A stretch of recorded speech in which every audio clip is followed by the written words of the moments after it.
નમસ્કાર બધાને મારો ફરીથી નવા વિડીયોમાં બધાને દિલથી નમસ્કાર। આજે ફરી એક નવો વિડીયો લઈને આવ્યો છું મિત્રો। માનગઢ ધામમાં દ્રૌપદી મુર્મુ આવીને ગયા અને રાજકુમાર રોત બી ખૂબ એવું ભાષણ કર્યું, ખૂબ એવી ચર્ચા કરી, ખૂબ એવી વાત કરી। રાજકુમાર રોત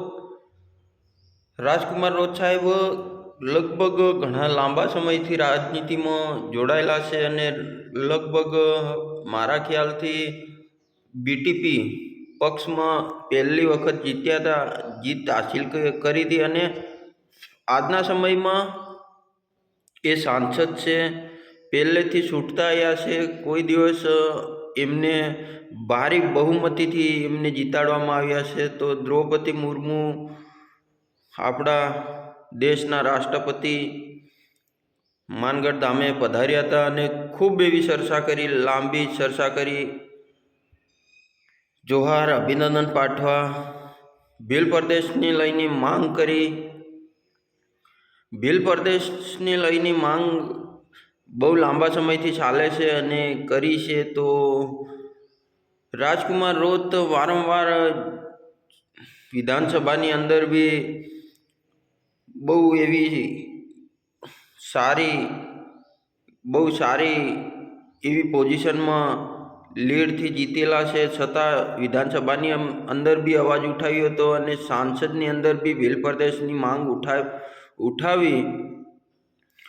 આવા નેતા જો આપણા સમાજમાં દરેક આપણા સમાજમાં જો હોય ને તો આજ ભીલ પ્રદેશની માંગ કરવાની જરૂર જ ના પડે। બધા સમજી વિચારીને ભીલ પ્રદેશની માંગ એકદમ સરળ રીતે મળી જાય અને ભીલ પ્રદેશ અલગથી બની પણ જાય। પણ આપણા નેતા આપણે જ સાથે બધું આવું તેવું કરે, પણ વાંધો ને આવનાર સમય હજી થોડો બાકી છે। વાંધો ને હજી થોડા જાગ્યા છે, થોડા હજી જાગશે એટલે આપણો ભીલ પ્રદેશ તો મળીને જ રહેશે। ના મળે તો આપણે છીનવી પણ લઈશું। બધા યુવાનો ખાસ જાગી ઉઠ્યા છે હવે મોટા ભાગે સોશિયલ મીડિયાની અંદર। મેં આગળ બી એક વિડીયો મૂક્યો છે, સોશિયલ મીડિયાની અંદર ખૂબ વાયરલ થયા છે। ખૂબ સોશિયલ મીડિયાના પાવરથી ફેસબુક, ઇન્સ્ટાગ્રામ, યુટ્યુબ, ટ્વિટર બધામાં ખૂબ એવી સારી ચર્ચા વિચારણા કરે છે અને ખૂબ આગળ વધ્યા છે। તો દ્રૌપદી મુર્મુની વાત કરીએ તો દ્રૌપદી મુર્મુ આપણા આદિવાસી સમાજમાંથી આવે છે, રાષ્ટ્રપતિ છે, રાષ્ટ્રપતિનું પદ છે એમના પાસે, પણ છતાં આપણા વિશે થોડું વારંવાર ઓછું જ બોલવામાં આવે છે। આપણા માટે ખાસ એવું વિચારધારા એવી રાખતા નહીં કે આપણો જ સમાજ આગળ આવે ને। તો આજ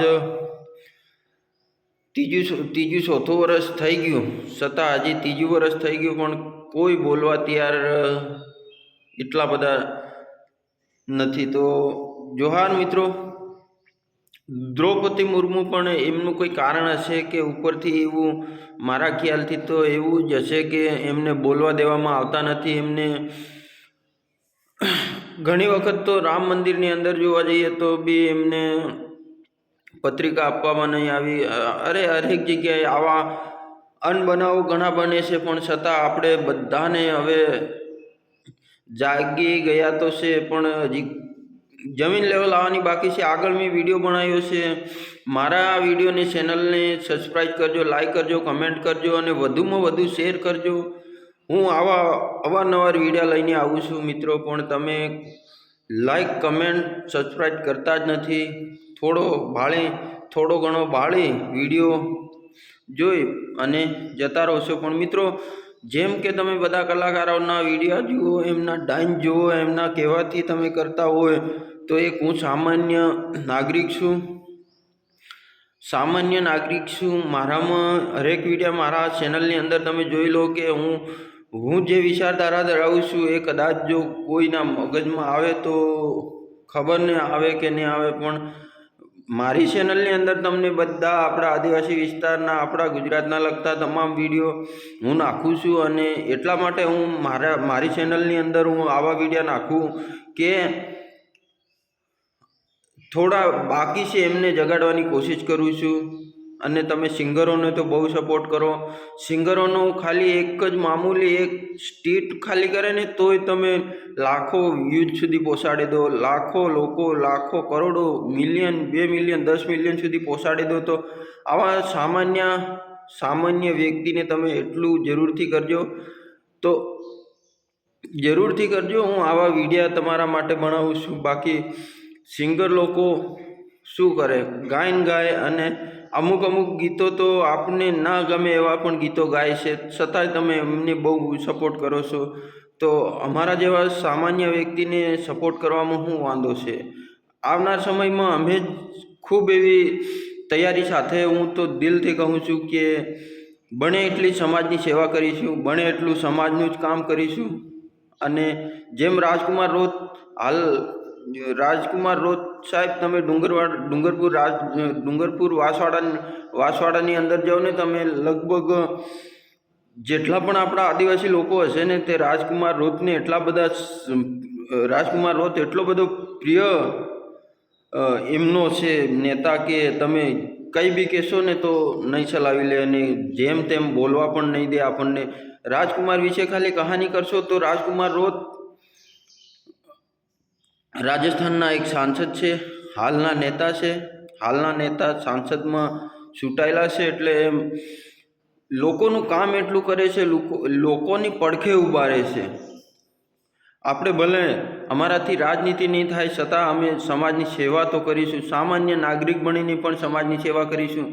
એટલે મિત્રો, આવનાર સમયમાં અમે ખૂબ એવી મહેનત કરીશું, પણ તમારા સપોર્ટની જરૂર છે. તમે સોશિયલ મીડિયાની અંદર ઘણાને બહુ સારો એવો સપોર્ટ કરો છો, સિંગરોને સપોર્ટ કરો છો, ઘણા એવા લુખેશોને બી તમે સપોર્ટ કરો છો. તો અમારા જેવા મિત્રો ખૂબ એવું સારું બોલનાર અને સતત સારું, એકદમ સોખી ભાષામાં સારું અને બિલકુલ સરળ ભાષામાં અમે થોડું, એટલો અમારામાં ભૂલ છે, અમને જેમ તેમ બોલતા નથી આવડતું, અમે થોડું વિચારીને બોલીએ છીએ, એટલો અમારી ભૂલ છે. બોલી વિચારીએ, સમજીએ, એકવાર સમજીએ પછી બોલનાર વ્યક્તિ છે અમે. જેમ કે રાજકુમાર સાહેબ આજે ખૂબ દુઃખ સાથે કહેવું પડે છે કે ખૂબ એટલું મહેનત કરે છે, ખૂબ એમના વિસ્તારનો વિકાસ કર્યો છે, એક નેતા છે, છતાં તમે આજુબાજુ જોતા હશો, એમના ખાલી સામાન્ય કાર્યકર્તા નથી, કોઈ સામાજિક કાર્યકર્તા છે ને રાજસ્થાનની અંદર, એ બી બહુ જાગૃત થઈ ગયા છે. લોકોને ખૂબ એવી બીજા રાજ્યોમાં જઈને પણ લોકોને જગાડે છે. તો એમના લેવલ આપણા ગુજરાતના મિત્રો ખાસ ધ્યાન રાખે, જાગવાની જરૂર છે. આપણા દાહોદ જિલ્લાની અંદર બી બહુ સારા એવા યુવાનો જાગ્યા છે. અમુક રાજનીતિ કરે છે તો ઠીક છે, એમના હિસાબે રાજનીતિ કરવી જોઈએ, પણ જે યુવા ખાસ કરીને જાગ્યા છે એમને તો દિલથી અભિનંદન. અને તમારા ભાઈને સપોર્ટ કરો, તમારા ભાઈને સપોર્ટ કરો. હું વારંવાર કહું છું કે સિંગરોને તમને બહુ એવો સપોર્ટ કરો છો, તો અમારા જેવા સામાન્ય વ્યક્તિને પણ સપોર્ટ તમે કરો. સપોર્ટ બીજું કંઈ નહીં કરવાનું, તમારે ખાલી ફક્ત વિડીયો જોઈ વધારે શેર કરવાનો છે, બસ આટલું. જોહાર મિત્રો, આપણા આદિવાસી સમાજના ભાઈઓ ખૂબ પાછળ છે, એ માટે થોડા ઘણા સોશિયલ મીડિયાના હિસાબે જાગે છે, પણ હજી ઘણું એવું સારું આપણે બાકી છે. છતાંય હું તમને વારંવાર કહું છું કે સોશિયલ મીડિયાના માધ્યમથી જેટલા પ્લેટફોર્મ છે એમાં બધામાં આપણે વાતચીત કરતા તો થઈ ગયા છે, પણ હજી જમીન લેવલ કંઈક આવવાના બાકી છે. એટલે મિત્રો ખૂબ સપોર્ટ કરજો, અને ખૂબ આવનાર પેઢીને પણ આપણે કામ લાગીએ એ માટે કામ કરીશું, ચોક્કસથી કરીશું. બને ત્યાં સુધી, ભલે ગમે એવી પરિસ્થિતિમાં હશે, પણ બને એટલું કોશિશ તો જરૂરથી કરીશું. જોહાર મિત્રો, જય આદિવાસી, જય ભીલ પ્રદેશ. મિત્રો ફરીથી હું વિડીયોની એન્ડ તક જતાં કહેતો જાઉં કે ચેનલને સબસ્ક્રાઈબ કરો, લાઈક કરો, કમેન્ટ કરો, અને અમારા આવા અવારનવાર વિડીયો આવતા રહેશે, તમે જોતા રહેજો અને વધારેમાં વધારે શેર કરજો. ખૂબ ખૂબ ધન્યવાદ. જય જોહાર, જય આદિવાસી, જય ભીલ પ્રદેશ, જય હિન્દ, જય ભારત.